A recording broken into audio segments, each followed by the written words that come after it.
بلوچستان کے ضلع حزدار کے علاقے وڈ میں ایک اہم زیارت گاہ لاہوت لا مکان کہلاتی ہے۔ اس جگہ کے بارے میں روایت ہے کہ کائنات میں سب سے پہلے یہی مقام تخلیق کیا گیا تھا، اور کچھ روایات کے مطابق حضرت آدم علیہ السلام کو اسی جگہ پر اتارا گیا تھا۔ یہی وجہ ہے کہ مختلف مکتبہ فکر سے تعلق رکھنے والے لوگ ہر سال یہاں دشوار گزار راستہ طے کر کے آتے ہیں۔ اس کے نزدیک ہی ایک مشہور بزرگ شاہ بلاول نورانی کا مزار بھی ہے۔ کراچی سے حب کے راستے بلوچستان جاتے اس سلسلے کا پہلا پڑاؤ محبت فقیر کے مزار پر ہوتا ہے۔ ان کے بارے میں روایت ہے کہ یہ حضرت علی رضی اللہ تعالی عنہ کے غلام تھے۔ پھر اگلا پڑاؤ قدم گاہ پر ہوتا ہے، جس کے بارے میں بیان کیا جاتا ہے کہ یہاں حضرت علی رضی اللہ تعالی عنہ کے پاؤں کے نشانات موجود ہیں۔ ان نشانات کو ریشمی جالروں سے سجایا گیا ہے۔ یہیں پر ایک پتھر ایسا بھی رکھا ہوا ہے جو روایت کے مطابق گھاٹ جبل سے لایا گیا ہے، جس پر واضح اور قدرتی طور پر کلمہ طیبہ لکھا ہوا ہے۔ گھاٹ جبل کو یہ نام اس لیے ملا کہ روایت کے مطابق اس جبل پر ایک بزرگ کی چارپائی رکھی جاتی تھی، اور سندھی زبان میں چارپائی کو گھاٹ یا گھاٹ کہا جاتا ہے۔ اس گھاٹ کا ایک پایا وہاں کے گدی نشین کے پاس اب بھی موجود ہے، جس کی زیارت سے زائرین مستفید ہوتے ہیں۔ قدمگاہ کے نزدیک پہاڑی پر حضرت رحیم علی شاہ بخاری کی درگاہ ہے۔ جس پہاڑی پر یہ درگاہ ہے وہاں بھی قدرتی طور پر قرآنی آیات نقش ہیں۔ شاہ بلاول نورانی رحمت اللہ تعالی علیہ کا مزار یہاں سے نزدیک ہی ہے۔ اس کے نزدیک ہی ایک مسجد بھی موجود ہے، جس کے بارے میں کہا جاتا ہے کہ اس کو کسی نے تخلیق نہیں کیا، یہ خود ہی وجود میں آئی، اور یہاں ایک دیدہ زیب پتھر بھی نظر آتا ہے۔ دوستو، اس قدم گاہ سے نزدیک ہی پریوں کا ایک باغ بھی موجود ہے۔ اس باغ میں کھجور، املی اور دوسرے جنگلی درختوں کے ساتھ آم کے درخت نظر آتے ہیں، جن میں جا بجا لفظ اللہ واضح لکھا نظر آتا ہے۔ یہاں کے بارے میں روایت ہے کہ یہاں ایک ظالم دیو گوگل کی حکومت تھی، اور لوگ اس سے تنگ تھے۔ ان لوگوں نے اللہ سے دعا کی تو ایک نورانی صورت بزرگ تشریف لائے، جنہوں نے اس دیو کو شکست دے کر لوگوں کو اس کے ظلم سے آزاد کروایا۔ اس مقابلے کی نشانیاں اس پہاڑ کے سنگلات بدن پر موجود ہیں۔ اس پہاڑی علاقہ پر جا بجا ایسے نشانات موجود ہیں جس پر بھاگتے قدموں کے نشانات اور خراشوں اور لڑائیوں کے نشانات واضح نظر آتے ہیں۔ دیو کو قید کر کے باغ اور اس کے مضافات میں پانی پہنچانے کا کام سونپ دیا گیا، اور صدیوں سے بہتے ہوئے اس چشمے سے پریوں کا باغ اور دیگر کھیت سریاب ہو رہے ہیں۔ دوستو، اس باغ سے اصل زیارت گاہ لاہوت لا مکان کے راستے نکلتے ہیں۔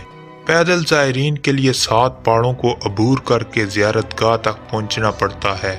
اس راستے سے صرف سخت جان لوگ ہی گزر سکتے ہیں۔ دوسرا راستہ قدرے آسان ہے۔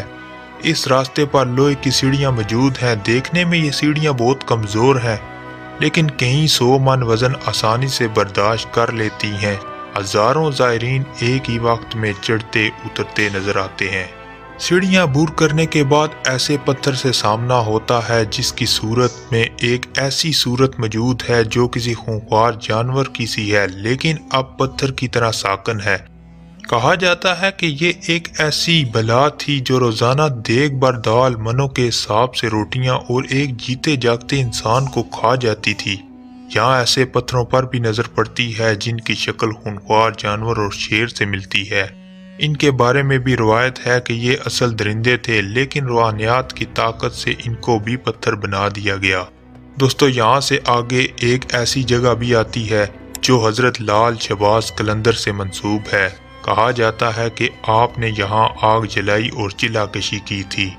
اس کے بعد ایک غار آتی ہے، اور غار میں داخل ہوتے ہی سب سے پہلے پاؤں ایک ایسے پتھر پر پڑتا ہے جو ایک شیر کی سی صورت کا ہے۔ اسے ناگبان کہا جاتا ہے۔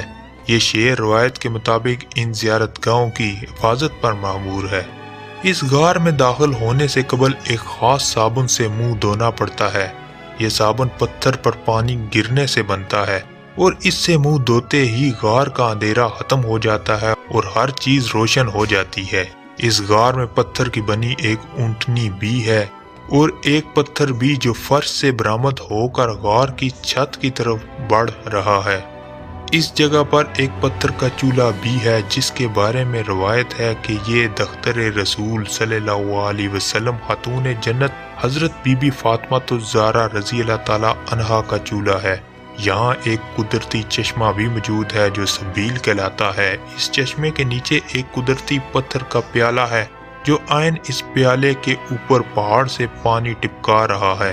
اس غار کے بعد ایک اور غار ہے جس میں بہت اندھیرا ہوتا ہے اور بہت زیادہ پھسلن بھی۔ اس میں انسان سیدھے رخ داخل نہیں ہو سکتا۔ غار کے آخری دہانے پر شاہ نورانی کی چراگاہ موجود ہے اور اس کے ساتھ ایک چشمہ بھی۔ دوستو، اس سارے علاقے میں پتھر کے بنے عجیب عجیب جانور پرندے پائے جاتے ہیں۔ کہیں اژدہا کے منہ سے پانی ٹپک رہا ہے تو کہیں کسی اور ہونہار جانور کی آنکھوں سے۔ ایک جگہ بھینس کے تھنوں سے مشابہ پتھر ہے جہاں سے چشمہ نکل رہا ہے۔ روایت ہے کہ ان پتھروں سے کسی زمانے میں دودھ بہتا تھا۔ بھینس کے تھنوں سے گرتا پانی، کبوتروں کے غول، بلبلوں اور چڑیوں کی موجودگی، ہر انسان کا اپنی ہی دنیا میں مگن ہونا، ایک عجیب ہی آنکھوں کو ٹھنڈک، دل و دماغ کو سکون اور راحت و سرور بخشنے والا نظارہ ہے۔